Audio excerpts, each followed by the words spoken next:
Topeng Bali. Penggunaan topeng sebagai sarana pertunjukan disebutkan dalam prasasti Bebetin Al yang dikeluarkan oleh Raja Bali. Naskah Babat Dalam menyebutkan bahwa Raja Bali dari Kelungkung, yaitu Dalam Gede Kusambah, memerintahkan para penari utamanya untuk membuat kreasi tarian baru yang menggunakan koleksi topeng sakral kerajaan dan kemudian dikenal sebagai pertunjukan Wayang Wong. Pertunjukan topeng Bali biasanya menyajikan kisah dari Babat berupa cerita sejarah tradisional Bali yang berkaitan dengan legenda raja-raja Bali.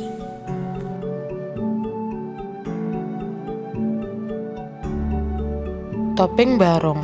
Topeng barong adalah topeng khas Bali yang memiliki ukuran lebih besar dari topeng kebanyakan. Topeng ini biasanya dibuat dari kayu yang diperoleh dari tempat-tempat seperti kuburan kasetra agar topeng tersebut akan memiliki daya magis. Topeng barong berfungsi sebagai sarana pelengkap upacara keagamaan. Topeng barong menggambarkan makhluk dongeng baik dalam bentuk hewan, raksasa maupun lambang mitos yang dianggap sebagai sumber perlindungan bagi masyarakat pendukungnya. Kekuatan maha gaib dipercaya bersemayam pada topeng-topeng barong yang dianggap sebagai penjelmaan kekuatan-kekuatan baik sebagai pelindung desa dari bala kekuatan jahat. Pertunjukan barong biasanya diiringi oleh seperangkat gamelan gong, kepiar gamelan, babarongan, atau gamelan batel.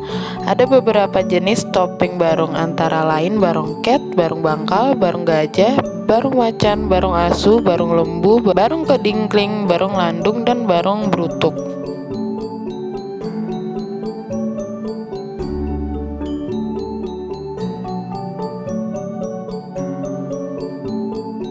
Perahu lancang kuning. Lancang berarti proa atau perahu, merupakan sebuah alat transportasi tradisional yang memiliki ukuran serta fungsi yang berbeda. Perahu lancang kuning kecil digunakan untuk membawa sesaji saat upacara adat, sedangkan yang besar biasa digunakan sebagai perahu kerajaan.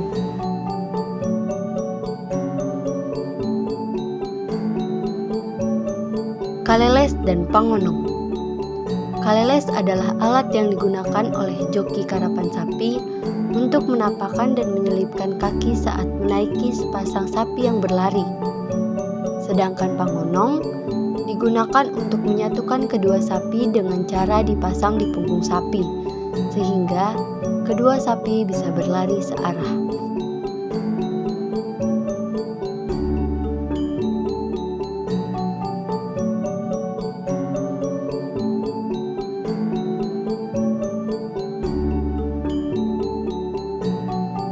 Rumah Gadang adalah rumah adat Minangkabau yang merupakan rumah tradisional dari Sumatera Barat, Indonesia.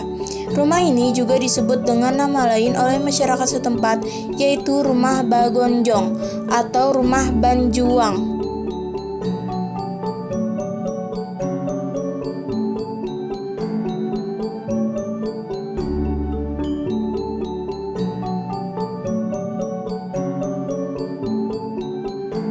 Rumah Toraja atau rumah tongkonan, miniatur rumah adat yang atapnya berbentuk seperti perahu. Menurut legenda orang Toraja, tongkonan ini melambangkan alam semesta atau suatu kapal. Dahulu, rumah adat atau tongkonan dibangun di atas bukit yang tinggi, dimaksudkan untuk melindungi diri dari serangan musuh.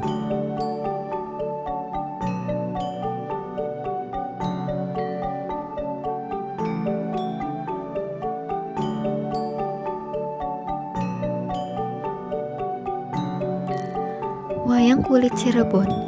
Wayang kulit Cirebon merupakan satu jenis wayang yang babon atau pakemnya mengambil cerita Mahabharata dan Ramayana yang telah dikembangkan dan diubah dengan corak tersendiri oleh seorang tokoh bernama Sunan Panggung. Tokoh Sunan Panggung menurut ahli sejarah Cirebon identik dengan Sunan Kalijaga. Materi Mahabharata dan Ramayana dalam wayang Cirebon disesuaikan dengan dasar-dasar ajaran Islam. Wayang Cirebon dipertunjukkan saat acara khitanan, pernikahan, serta upacara adat panen padi, ruatan, dan nadran atau ritual para nelayan untuk mensyukuri hasil tangkapannya. Wayang kulit Cirebon ini menampilkan tokoh-tokoh dari epik Mahabharata tentang perebutan kekuasaan kerajaan Hastina antara keluarga Pandawa dan keluarga Kurawa.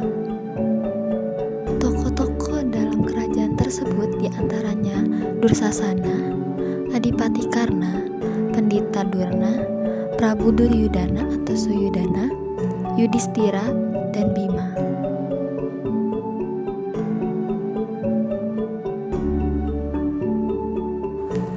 Wayang klitik.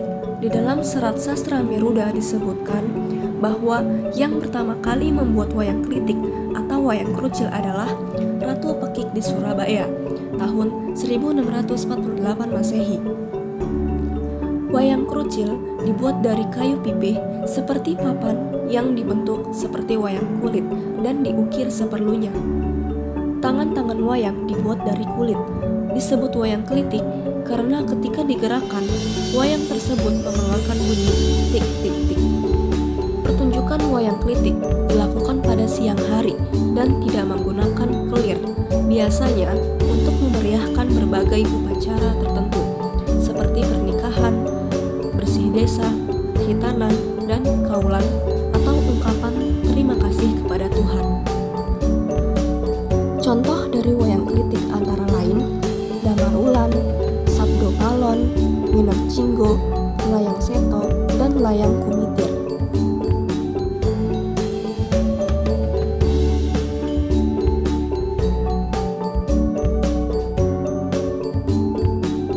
Ada baju yang terbuat dari serat pisang dan katun. Berasal dari Minahasa, Sulawesi Utara. Baju ini merupakan salah satu busana yang digunakan oleh laki-laki pada masyarakat Tonsea di bagian utara Minahasa. Bahan dasarnya terbuat dari serat pisang. Namun pada perkembangannya dilapisi katun agar tidak gatal ataupun panas. Lalu di bagian bawah baju yang baru dijelaskan tadi terdapat sarung tenun ikat yang terbuat dari katun. Berasal dari Kisar, Nusa Tenggara Timur. Sarung ini digunakan oleh perempuan. Motif-motif tenun Kisar banyak dipengaruhi dari Timor, mengingat banyaknya persamaan.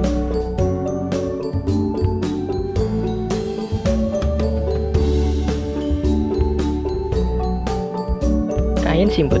Kain simbut berbahan dasar katun dan berasal dari Banten. Kain simbut dalam bahasa Sunda berarti selimut. Proses pembuatannya diyakini merupakan awal dari pembuatan batik, yakni rintang warna. Kain ini dipakai pada upacara adat seperti kelahiran, sunatan, kematian, dan keagamaan.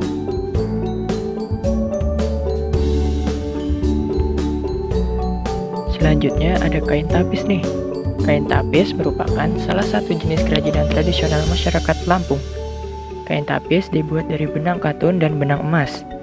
Umumnya, kain tapis memiliki motif yang menyuguhkan tema kehidupan dan lingkungan, sehingga lebih sering dijumpai motif flora dan fauna. Di masa sekarang, kain tapis ini masih banyak digunakan oleh masyarakat Lampung. Contoh pemakaian kain tapis salah satunya digunakan untuk pendamping pengantin pada saat upacara perkawinan.